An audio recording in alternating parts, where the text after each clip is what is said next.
एगो जनी अपना सैया जी से नवरात्रि में कहा तरी है जी, कहा तरी तनी सुनी ना। नया नोहर अभी बियाह का क्या बड़ी अपना सैया जी से निहोरा करा तरी कहा तरी रउआ सब चीज कैले बानी, सब चीज का पेड़ लगेले बानी, लेकिन एगो चीज के नहीं खेल गईले।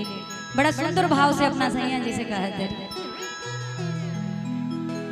अरे अमवाला गवाला पिया हो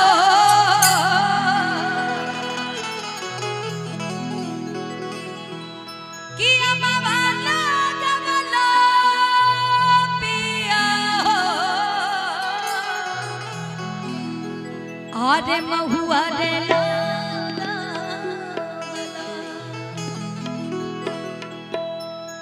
तक कहे ना लगावला पिया हो और काहे ना लगावला पिया हो एहो निमिया के गछिया।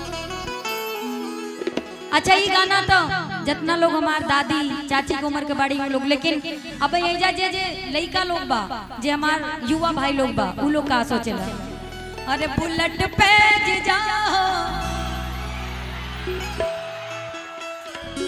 अरे थोड़ा पेड़ वेड़ लगाइए भैया, अपने हिंदुस्तान से हरियाली गायब हो रही है, कम से कम भक्ति भाव के माहौल में। अब बुलेटिया तो ठीक है बा, लेकिन ससुरा पेट्रोल भी बड़ा महंगा हो गई बा, तो कम से कम हमके मालूम रहे तू लोग का चाहता रहा। लेकिन अब ये गीत के बाद है ना, अब अमवाला गवाला पिया हम हुआ रला गवाला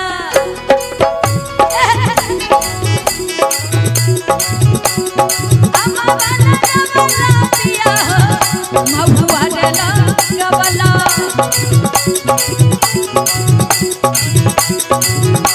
काहे ना गवाला पिया अरे काहे ना गवाला पिया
आप लोग रहेंगे तब तक हम यही रहेंगे।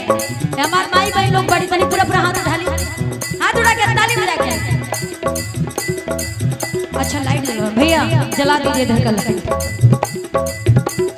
चढ़ते नौरा तारा माई के सेवकवा दीदार करा, चढ़ते नौरा तारा माई के सेवकवा दीदार करा, दीदार करा। देख माई के ही भगता प्यार करला, देख माई के ही भगता प्यार करला, टका है वाला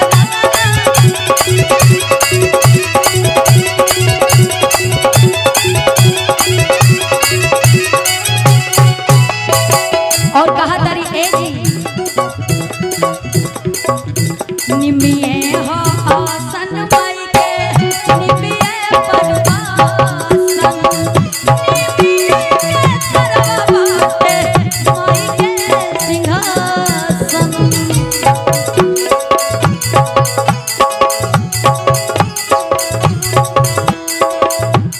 कहा तारी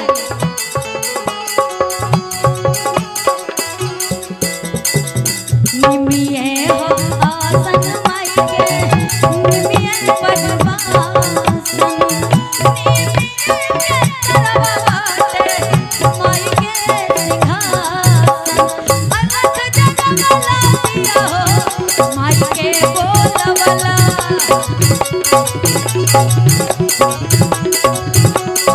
अलख जगमला दिया हो माई के बोलवला, टका है ना लगवला, टका है ना लगवला दिया हो निमिया के, टका है ना लगवला दिया हो।